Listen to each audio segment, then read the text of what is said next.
Welcome back, dear one. All right, it's time for Pinocchio.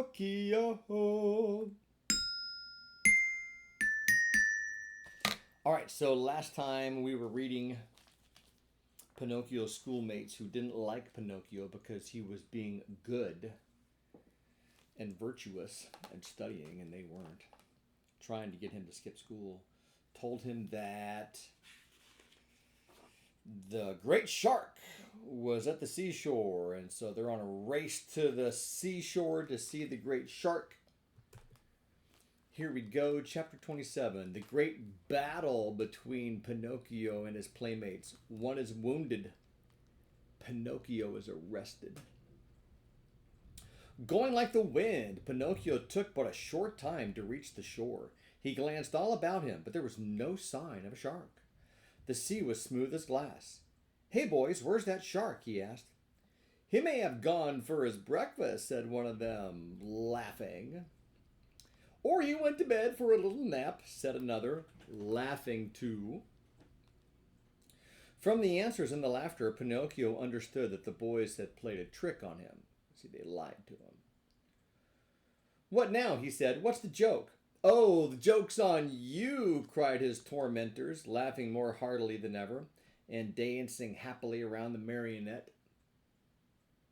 "And that is, that we have made you stay out of school. Aren't you ashamed of being a goody-goody and of studying so hard? You never have a bit of enjoyment. And what is it to you if I study? Don't you see? If you study and we don't, we pay for it. After all, it's only fair to look out for ourselves." See, if Pinocchio does what's right and the other boys do what's wrong, then the boys that do what's wrong get in trouble more than if all of them did what was wrong. Because if all of them did what was wrong, they might be able to say, we can't do it. But if Pinocchio can do it, then the other boys can do it too. But they don't. "What do you want me to do? Hate school and books and teachers, as we all do. They are your worst enemies." That's a lie. "You know, and they like to make you as unhappy as they can." That's a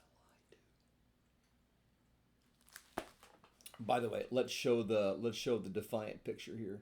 Here's Pinocchio. This is a full page. Here's Pinocchio defying the boys. "And if I go on studying, what will you do to me?" "You'll pay for it." "Really, you amuse me," answered the marionette, nodding his head. I think that's a way of saying, you make me laugh. "Pinocchio," cried the tallest of them, "that will do. We're tired of hearing you bragging, you little turkey cock. You may not be afraid of us, but remember we are not afraid of you either. You're alone, you know, and we are 7. "Like the 7 sins," said Pinocchio, still laughing. "Count them. Are there 7 there? 1, 2, 3, 4, 5, 6, 7. Yeah, there's 7 of them then. Okay. "Did you hear that? He has insulted us all. He has called us sins." "Pinocchio, apologize for that, or look out." "Cuckoo," said the marionette, mocking them with his thumb to his nose. Like, I don't know, is he doing like this or something like that? That's not illustrated in the book. We have to use your imagination for that. Oh.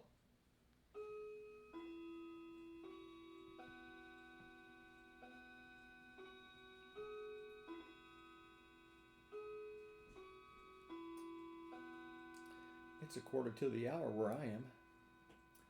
What time is it where you are? "You'll be sorry." "Cuckoo."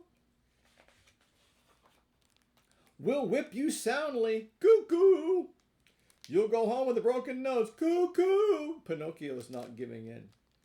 "Very well then, take that and keep it for your supper," called out the loudest of his tormentors. And with the words, he gave Pinocchio a terrible blow on the head. See, Pinocchio's doing what's right and standing his ground against an evil mob. Good for him. Pinocchio answered with another blow, and that was the signal for the beginning of the fray. The fight raged hot and heavy on both sides. Pinocchio, although alone, defended himself bravely. With these two wooden feet of his, he worked so fast that his opponents kept a respectful distance.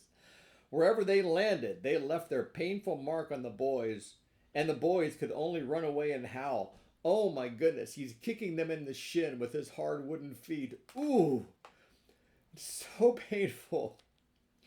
Enraged at not being able to fight the marionette at close quarters, they started to throw all kinds of books at him.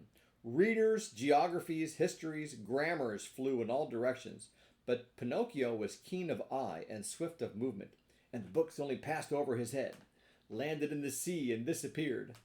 The fish, thinking that they might be good to eat, came in great numbers. Some took a nibble, some took a bite. No sooner had they tasted a page or two than they spat them out, as if to say, "What a horrid taste! Our food is much better."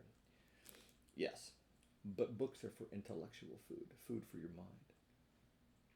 Meanwhile, the battle waxed more furious. At the noise, a large crab crawled out of the water, and, with a voice that sounded like a trombone suffering from a cold, cried out, "Stop fighting, you rascals! These battles rarely end well. Trouble is sure to come." Poor crab. He might as well have spoken to the wind. Instead of listening to his good advice, Pinocchio turned to him and said as roughly as he knew how, "Keep quiet, ugly crab.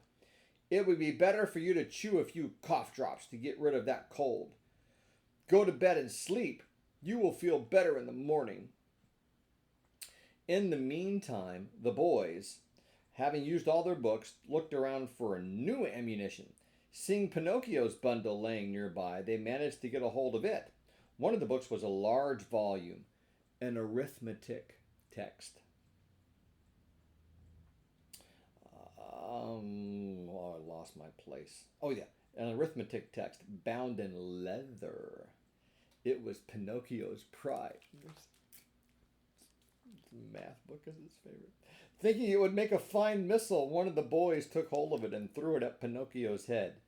But instead of hitting the marionette, the book struck one of the other boys, who cried out faintly, "Oh, mother, help! I'm dying!" and fell senseless to the ground. At the sight of that pale little corpse, the boys were so frightened that they turned tail and ran. Cowards. All except Pinocchio. Although scared to death, he ran to the sea and soaked his handkerchief in the water and bathed the head of his poor little schoolmate. Sobbing bitterly, he called to him, saying, "Eugene! My poor Eugene, open your eyes and look at me. Why don't you answer? I was not the one who hit you, you know. Believe me, I didn't do it. Open your eyes, Eugene! If you keep them shut, I'll die too. Oh, dear me, how shall I ever go home now? How shall I ever look at my little mother again? What will happen to me? Where shall I go? Where shall I hide? Oh, how much better it would have been, 1,000 times better, if only I had gone to school. Why did I listen to those boys? They always are a bad influence. And to think that the teacher had told me, and my mother too, 'Beware of bad company.' That's what she said. But I'm stubborn and proud. I listen, but I always do as I wish, and then I pay. I've never had a moment's peace since I've been born. Oh dear. What will become of me? What will become of me?" Pinocchio went on crying and beating his head. Again and again he called to his little friend, when suddenly he heard heavy steps approaching. He looked up and saw two tall carabiners. They're like a military policeman.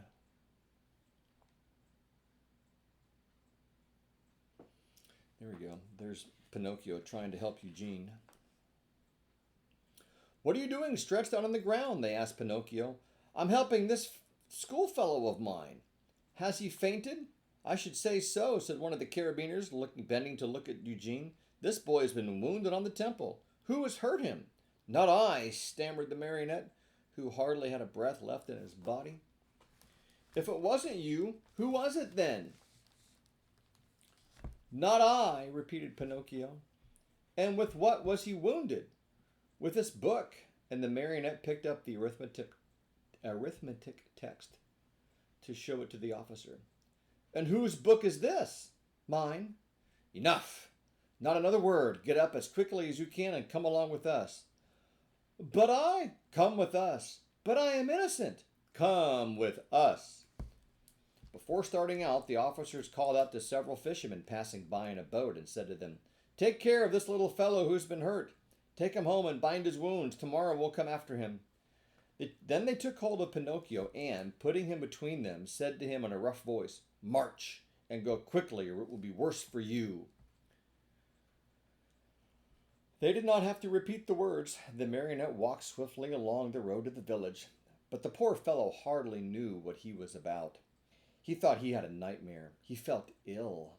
His eyes saw everything double. His legs trembled. His tongue was dry, and try as he might, he could not utter a single word. Yet in spite of this numbness of feeling, he suffered keenly at the thought of passing under the window of his good little fairy's house. What would she say on seeing him between two carabiners? They had just reached the village when a sudden gust of wind blew off Pinocchio's cap and made it go sailing far down the street. "Would you allow me," the marionette asked, "to run after my cap?" "Very well, go, but hurry." The marionette picked up his cap, but instead of putting it on his head, he stuck it between his teeth and raced like the sea, or raced towards the sea, like a bullet out of the gun.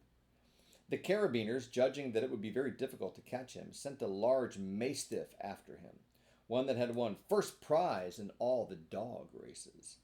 Pinocchio ran fast, and the dog ran faster. At so much noise, the people hung out of the windows or gathered in the street, anxious to see the end of the contest. But they were disappointed, for the dog and Pinocchio raised so much dust on the road that, after a few moments, it was impossible to see them. That's all for chapter 28. Have you ever been accused of something that you didn't do? Was it because of a previous bad decision that you made? Yeah, that's tough. Pinocchio's brave, though. He stayed and helped his friend. But he made a bad choice, and now he's got the consequences, and he's aware of the consequences. Standing up to the mob is tough. Never apologize to a mob, especially if you have done the right thing in the first place. If you were not guilty, don't apologize to the mob.